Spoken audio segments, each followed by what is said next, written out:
can't open mine, the background. Oh, nice. Ang ganda, ganda, ganda. Okay. Wait a minute lang ha. Okay. So let me start here. 2%. Dun, dun, dun, dun, dun, dun, dun. Okay. Share screen. Me too using phone. Okay. Let me start quickly. Thank you, Kai Pate.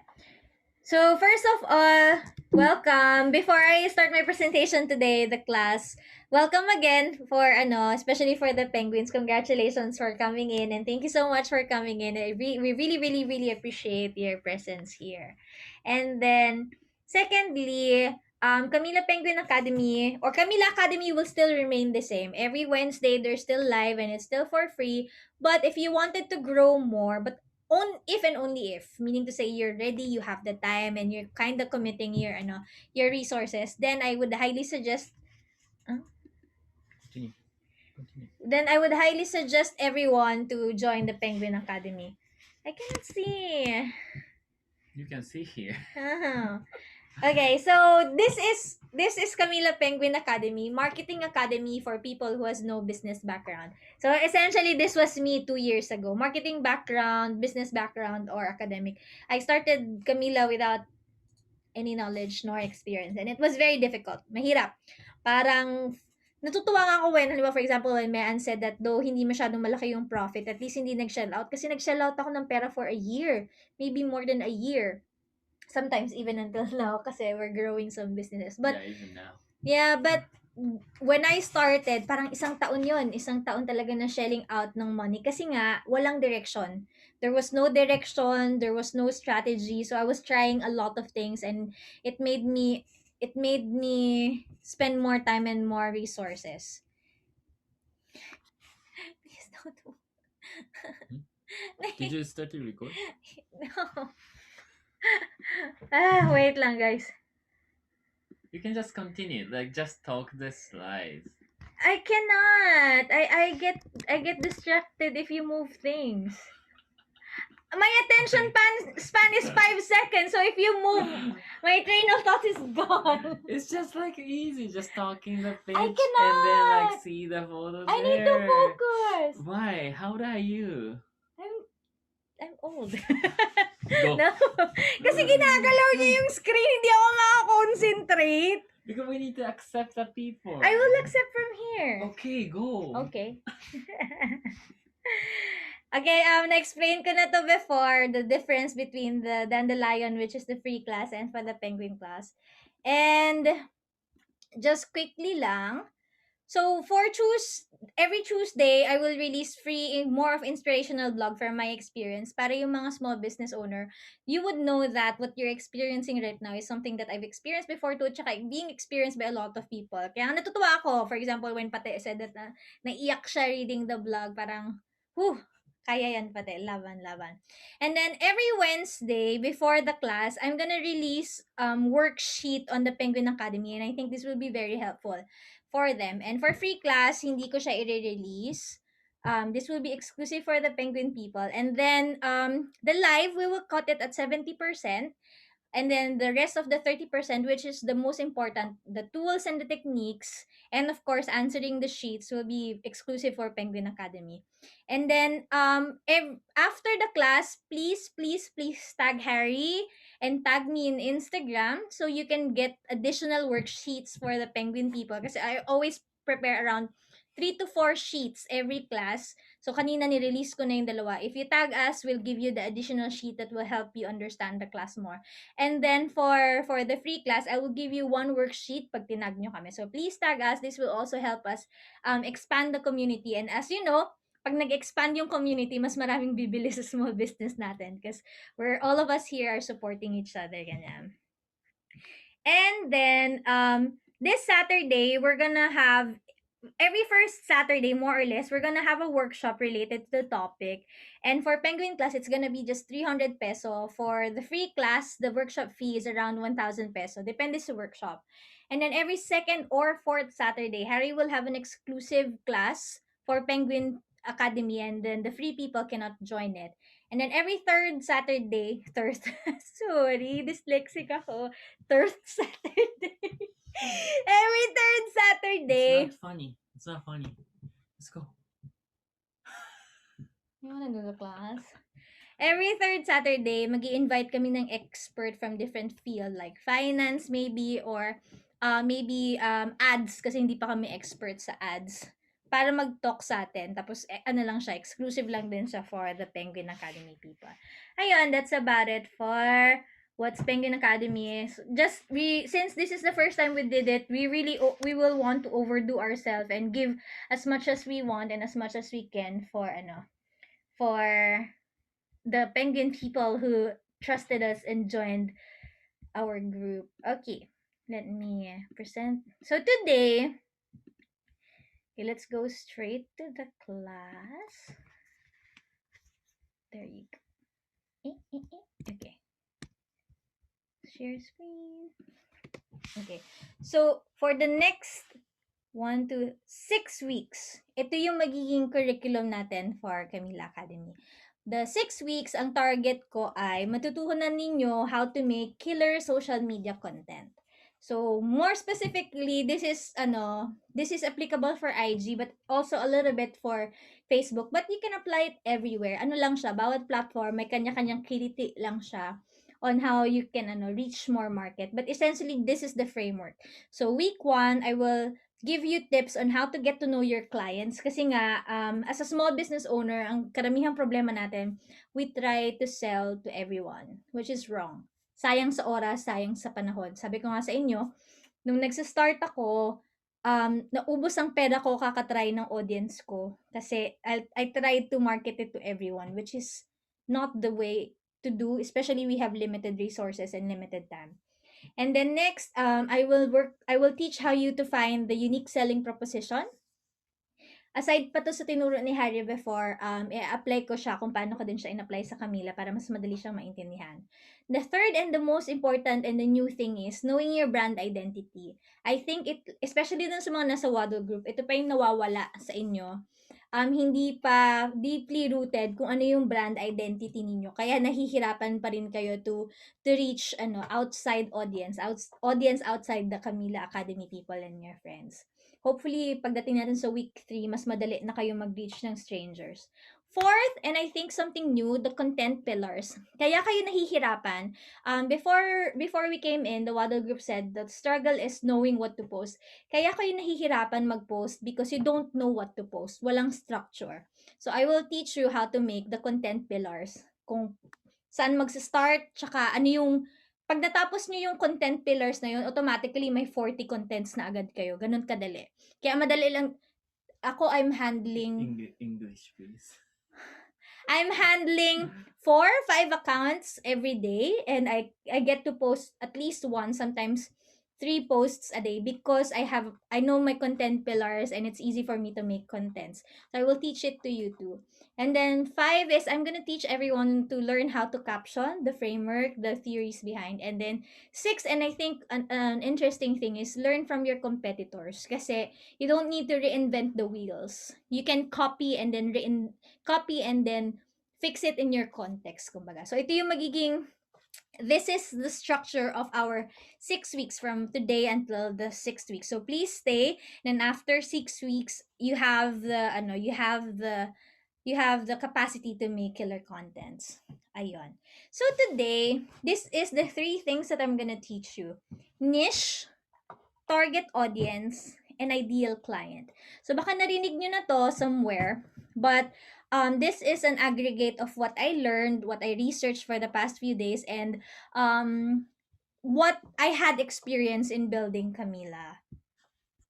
So what are the difference between niche, ideal client, and target audience? Hindi ko napalitan yung dulo. Niche is the specific problem you are solving or a want you are filling, because some of you are handmade business. You're not necessarily solving a problem, but rather you're filling a desire or a want. Second, the ideal client is the group of people that are perfect fit for your product. So pagdating sa ideal client, you would be able to describe them from head to toe, their appearances, their consumer behavior.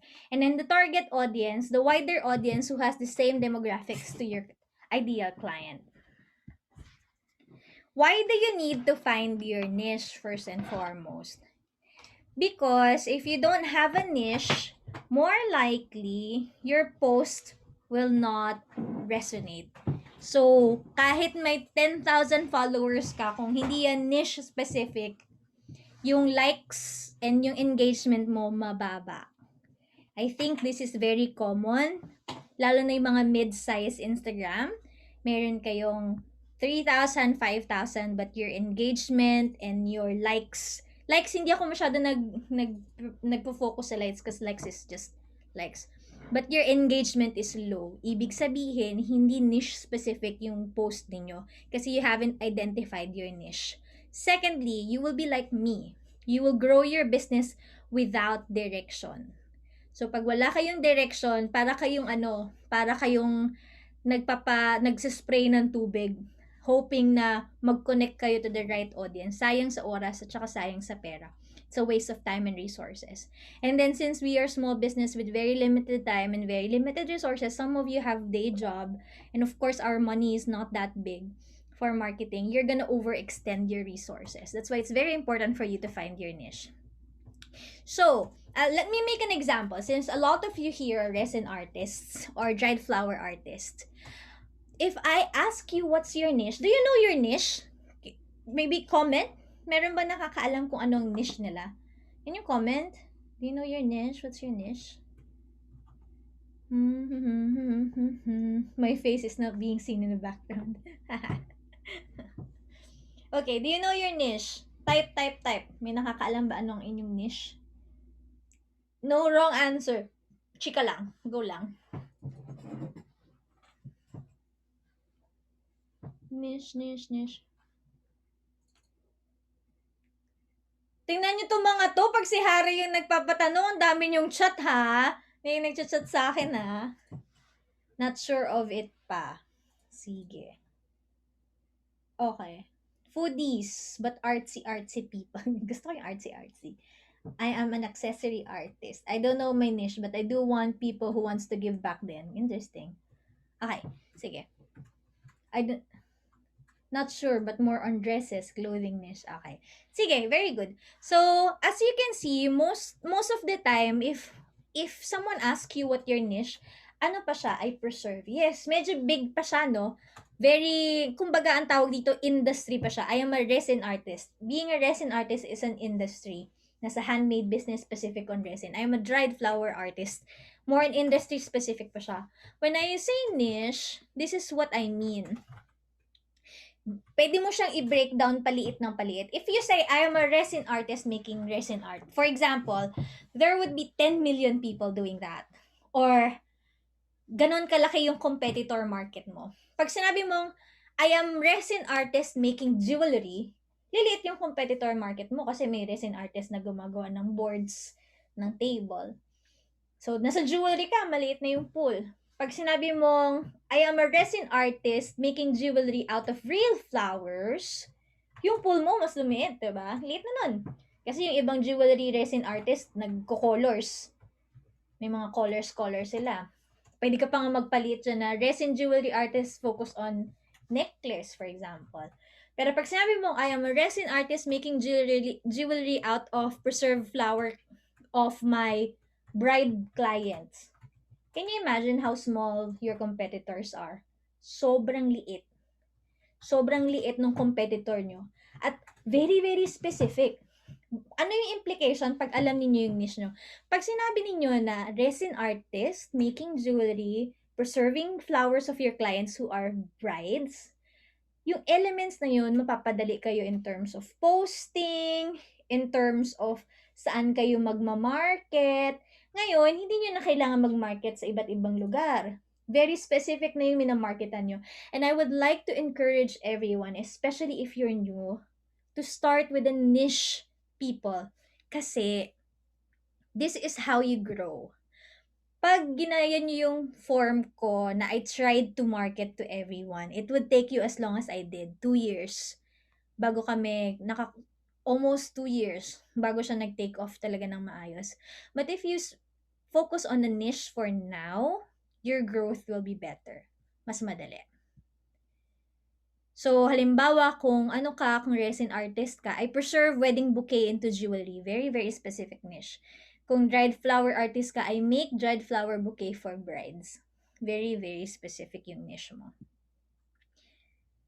Kasi, kapag hindi ka nag-specific ng niche at wala kang targeting, eventually, mauubos ang clients mo. Kasi nga ngayon, very broad pa yung targeting mo. Kaya karamihan ng bumibili sa inyo ngayon, friends pa lang, 'di ba? Karamihan friends, yung mga nasa Kamila Academy. Eventually, they will stop buying.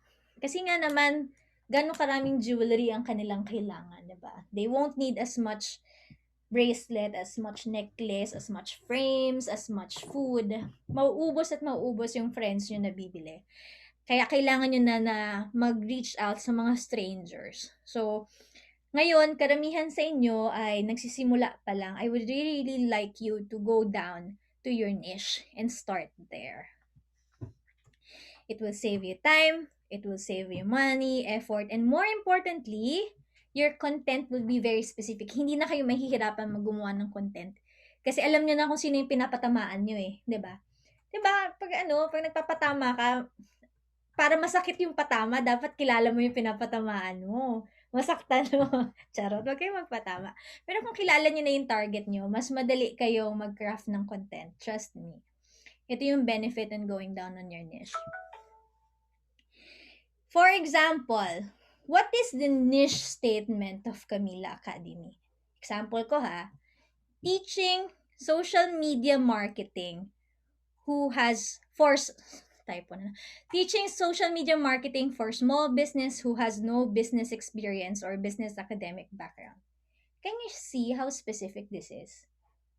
Napaka-specific. Very, very specific. Social media marketing.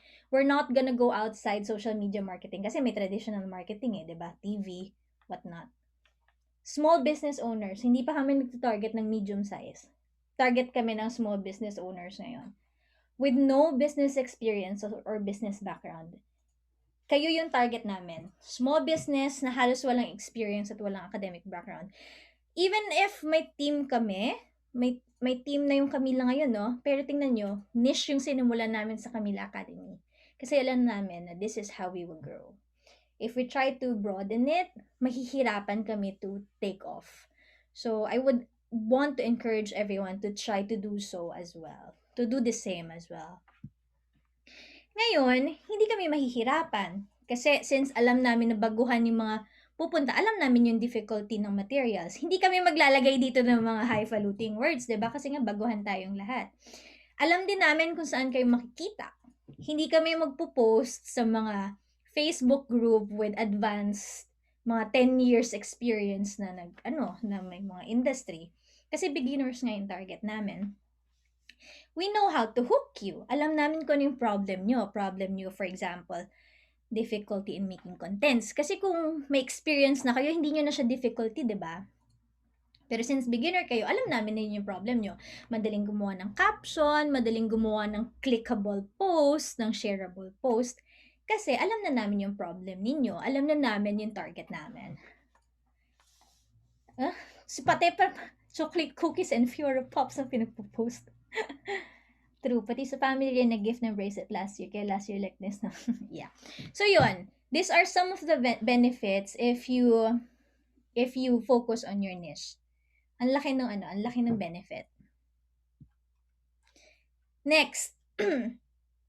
Once you decide on your niche, madali nyo nang mahanap kung sino yung ideal client who will be interested in your product based on your niche. You need to describe them. What do they want? Where can you find them? I'll be part of your niche. Where can you find them? So, yung example ko kanina na, Harry, how many minutes do we have? It's already. It's ready. Okay, after this, we need to cut. So, let me just finish here. Pag nahanap nyo na yung niche ninyo, dito nyo na makikita kung paano ma-target yung ideal client. So, yung example namin kanina is bride. Preserving jewelry for brides. So, alam niyo na yung ideal clients nyo. Yung ideal client nyo, bride. For your penguin class, please stay. Tuturo ko sa inyo how you make description of your ideal client. But the benefit of it here is, since alam niyo yung target niyo, bride, no? Saan kayo magpo-post ngayon? Kung halimbawa bride yung client nyo, bridal groups, sino yung ipa-partner ninyo? Sino yung hahanapin nyo for partners? Mga supplier for brides din, 'di ba? Partner kayo with supplier ng kung halimbawa si Mean gusto niya bride din, o 'di ba? Magsusouvenir din siya. O Pinterest, true. Kasi yung mga brides sa Pinterest pumupunta. So baka yung target mo baka hindi Instagram. Baka kailangan mag full on ka sa Pinterest kasi doon pumupunta yung brides, 'di ba? So now if you know your niche, alam niyo na kung saan tumatambay yung ideal client. Event coordinators, true. Halimbawa, kung dried flower artist ka, tapos ang target mo bride, sino yung mga brides na gumagamit ng dried flowers? Sino yung mga brides na will do not go for the fresh flowers but rather dried flower? I would hypothesize mga non-traditional yan. Mga cool na girls yan. Millennials, true. So, saan ka pupunta ngayon? For sure, hindi sila nagmamagazine. Magdi-digital ka. 'Di ba? Or I would guess the people who would love dried flowers would love vintage. So ako, kung ako ang target ko ay dried flower for brides, magpa-partner ako sa mga candle makers na vintage ang theme. Kasi feeling ko nandun. Or mga sustainable. Feeling ko kasi yung mga nagda-dried flower na brides sustainable, may part sila na sustainable. Rustic, true. 'Di ba? This is the benefit of knowing your niche. Ang daling mag-expand. Ang bilis mag-expand. Ang bilis mag-strategize. 'Di ba? So ngayon, kung halimbawa resin artist ka, madali ka na mag-prepare ng contents mo. Kasi alam mo na yung behavior ng client, alam mo na yung values and whatnot. Ayun, that's about it for free class. Thank you so much for staying. So please don't forget to tag me and Harry so you can get a part of the worksheet. Tapos para ma-upload din namin. So, before we go, let's take a photo. Bakit ako hinihinga? Last photo. Okay, sige.